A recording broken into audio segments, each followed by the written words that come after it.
നമസ്കാരം, 140 ന്യൂസിലേക്ക് സ്വാഗതം. ആയുർവേദ കോളേജുകളിൽ ഡിപ്ലോമ പ്രോഗ്രാമുകൾ.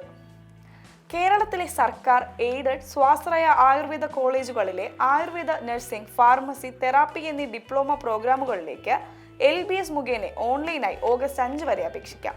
തിരുവനന്തപുരം, തൃപ്പൂണിത്തുറ, കണ്ണൂർ എന്നിവിടങ്ങളിലെ 3 സർക്കാർ ആയുർവേദ കോളേജുകൾ, 2 എയ്ഡഡ് കോളേജുകൾ, 1 സർക്കാർ പൊതുമേഖലാ സ്ഥാപനം, 17 സ്വാശ്രയ കോളേജുകൾ എന്നിവിടങ്ങളിലെ ലഭ്യമായ സീറ്റുകളിലേക്ക് തയ്യാറാക്കുന്ന റാങ്ക് പട്ടികയുടെ അടിസ്ഥാനത്തിൽ കേന്ദ്രീകൃത അലോട്ട്മെന്റ് നടത്തും.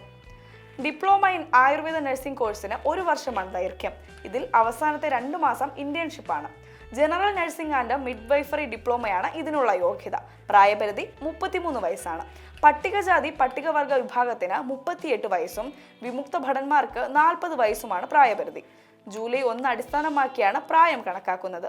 ഗവൺമെന്റ് സീറ്റുകളിൽ 8,000 രൂപയും മാനേജ്മെന്റ് സീറ്റുകളിൽ 25,000 രൂപയാണ് fees. Diploma in Ayurveda pharmacy കോഴ്സിന്റെ ദൈർഘ്യം 1 വർഷവും 8 മാസവുമാണ്.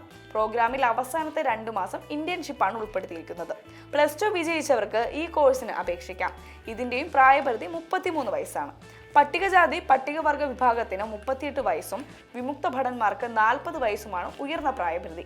ഗവൺമെന്റ് സീറ്റുകളിൽ ആകെ ഫീസ് 16,000 രൂപയും മാനേജ്മെന്റ് സീറ്റുകളിൽ 50,000 രൂപയുമാണ്. ആയുർവേദ തെറാപ്പി ഡിപ്ലോമ പ്രോഗ്രാമിന് 2 വർഷമാണ് ദൈർഘ്യം. ഇതിൽ അവസാനത്തെ 6 മാസം ഇന്റേൺഷിപ്പാണ്. +2 വിജയിച്ചവർക്ക് ഈ പ്രോഗ്രാമിനും അപേക്ഷിക്കാവുന്നതാണ്. പ്രായപരിധി 33 വയസ്സാണ്. പട്ടികജാതി പട്ടികവർഗ വിഭാഗത്തിന് 38 വയസ്സും വിമുക്ത ഭടന്മാർക്ക് 40 വയസ്സുമാണ് ഉയർന്ന പ്രായപരിധി. ഗവൺമെന്റ് സീറ്റുകളിൽ ആകെ ഫീസ് 16,000 രൂപയും മാനേജ്മെന്റ് സീറ്റുകളിൽ 50,000 രൂപയുമാണ്.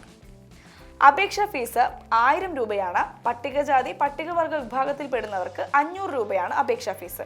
https:/ibsapplications.kerala.gov.in എന്ന വെബ്സൈറ്റ് വഴിയാണ് പ്രവേശനം ആഗ്രഹിക്കുന്നവർ അപേക്ഷ നടത്തേണ്ടത്. അപേക്ഷകർ സമർപ്പിച്ച ശേഷം തയ്യാറാക്കുന്ന റാങ്ക് പട്ടികയുടെ അടിസ്ഥാനത്തിൽ കേന്ദ്രീകൃത അലോട്ട്മെന്റ് വഴി പ്രവേശന നടപടികൾ പൂർത്തിയാക്കും.